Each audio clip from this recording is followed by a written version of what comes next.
मौसी ने किया प्यार। मेरा नाम सागर है। मैं मुंबई का रहने वाला हूँ। मेरी उम्र 27 साल है। मैं एक मिडिल क्लास फैमिली से हूँ। मेरे परिवार में मेरी माँ और एक छोटा भाई शुभम है। मेरा भाई हॉस्टल में रहता है। मेरे पिता का देहांत हो चुका है। मैं मेहनत वाले काम करता हूँ, इसलिए मेरा बदन गठिला है। मोहल्ले की सारी लड़कियां मुझ पर फिदा थी। मेरी माँ सौतेली थी। मेरे पिता ने दूसरी शादी की थी, मगर मैंने कभी उन्हें माँ का दर्जा नहीं दिया।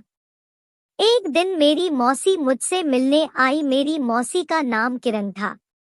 वो दिखने में बहुत सुंदर थी। उन्हें देखकर मेरा मन डोलने लगा। मैंने मौसी को नमस्ते किया और गले लगा लिया। जैसे ही उनके संतरों ने मुझे स्पर्श किया, मेरे पूरे बदन में करंट दौड़ गया। गोरा रंग, गठिला बदन, बड़े बड़े संतरे, क्या कयामत लग रही थी। उन्हें देखते ही ठोकने का मन करने लगा।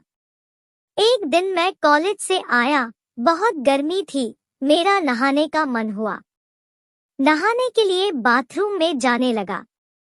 जैसे ही मैंने बाथरूम का दरवाजा खोला, अंदर का नजारा देखकर मेरे तो होश उड़ गए। मौसी बिना कपड़ों के खड़ी थी। वो अपनी गुफा को साबुन लगाकर साफ कर रही थी। जैसे ही उनकी नजर मुझ पर पड़ी, वो शर्मा गई। मैं तुरंत वहां से हट गया। कुछ दिन बीत गए। एक दिन मैं बाहर से आया।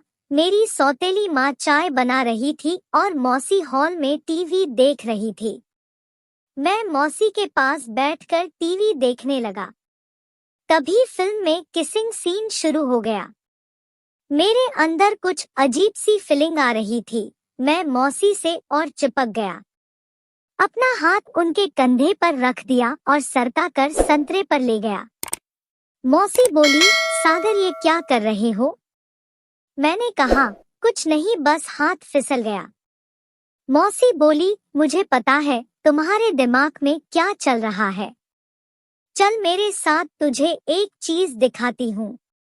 मौसी मेरा हाथ पकड़कर मुझे अपने साथ अपने कमरे में ले गई। हमें जाते हुए मेरी सौतेली माँ ने शायद देख लिया था, मगर बोला कुछ नहीं। जैसे ही हम कमरे में गए, मौसी ने मुझे बेड पर गिरा दिया और खुद मेरे ऊपर आ गई। अचानक इस सब से मैं घबरा गया। तभी मौसी मेरे चेहरे पर हाथ फेरते हुए मुझे किस करने लगी। मेरे हथियार को हाथ में पकड़कर मौसी बोली, अब मुझसे भी नहीं रहा जाता। तू मुझे खोदना चाहता था ना? मैं भी यही चाहती थी। ये सुनते ही मैं मौसी पर टूट पड़ा। मैंने मौसी से कहा, मौसी, मैं तुम्हारे संतरों का पूरा रस निचोड़कर पीना चाहता हूँ। मौसी मादक आवाज में बोली, पी लो ना, किसने मना किया है? आज से मेरा सब कुछ तुम्हारा है। जब चाहे जितना चाहे पी लेना। बस फिर क्या था, मैंने तुरंत हम दोनों के सारे कपड़े खोल दिए और संतरों को हाथ में लेकर रस पीने लगा। मौसी मदहोश होकर आवाजें निकाल रही थी। उनके संतरे बहुत बड़े और सख्त थे। रस पीने में बड़ा मजा आ रहा था। मौसी बोली, अब नहीं रहा जाता, अपना हथियार अंदर डाल दो ना। अभी लो मौसी। फिर मैं नीचे गया और पहले उनकी गुफा को चाटने लगा। उनकी गुफा में तो बाढ़ आई हुई थी। मैंने सारा रस पी लिया। अब तो मुझसे भी नहीं रहा जा रहा था। मैंने अपना पूरा हथियार एक ही बार में मौसी की गुफा में घुसा दिया। मैं तेज तेज धक्का मारने लगा और मौसी भी उछल उछल कर मेरा पूरा साथ दे रही थी। अब मैंने स्पीड बढ़ा दी थी और मौसी उआह की आवाजें निकाल रही थी। मुझे और मजा आ रहा था। फिर मौसी बोली, मुझे ऊपर आने दो। वो मेरे ऊपर आ गई और तेज तेज करने लगी। मैं उनके संतरों को चूसे जा रहा था।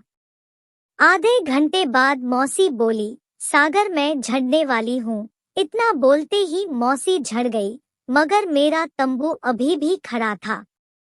मैंने मौसी को नीचे किया और शुरू हो गया। 10 मिनट बाद मैं भी निढाल हो गया और उनके ऊपर ही लेट गया।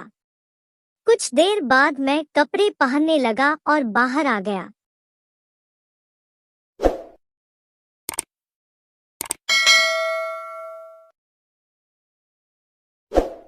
भाभी को बनाया अपनी बीवी। मेरा नाम विजय है। मैं 24 साल का हूँ। हमारे परिवार में मेरा एक कजिन भाई था जिसकी शादी एक बहुत ही खूबसूरत लड़की से हुई थी। अब उनकी शादी को लगभग 2 साल हो गए हैं। मेरी भाभी के साथ बहुत बनती थी। हम दोनों खूब हंसी मजाक करते थे। शादी के पहले साल ही मेरा भाई किसी और लड़की के साथ भाग गया और मैं पढ़ाई के लिए हॉस्टल चला गया था। मैंने वापस आकर मम्मी पापा से रूबी भाभी के साथ शादी करने की बात की। कई महीनों के बाद सब राजी हो गए। हमारी शादी हो गई और आज हमारी पहली रात थी। मैंने आज से पहले कभी भी उनसे सेक्स की बातें नहीं की थी, मगर मैंने बातें शुरू की और माहौल बनाने की कोशिश की। बातें करते करते हम दोनों का मूड बन गया और हम एक दूसरे को चूमने लगे। एक दूसरे के होंठों को चूमते चूमते हमने अपने सारे कपड़े खोल दिए। मैं रूबी के संतरों को दबाने लगा। संतरे दबाने में जो मजा आ रहा था मैं बता भी नहीं सकता। मैं रूबी के पूरे बदन को चाटने लगा और वो भी आंखें भर रही थी। फिर मुझसे बोली, अब अपना मूसल डाल दो। मैंने उनको डॉगी स्टाइल में आने को कहा। वो डॉगी स्टाइल में आ गई और मैंने धीरे धीरे अपना मूसल उनकी चिड़िया में डाल दिया। पीछे से धीरे धीरे धक्के मार रहा था। हमने रात भर पोजीशन बदल बदल कर कई बार सेक्स किया। फिर पता नहीं कब नींद आ गई, पता ही नहीं चला। हम दोनों हर रोज खूब मजा लेते हैं। मैं रूबी से बहुत प्यार करता हूँ।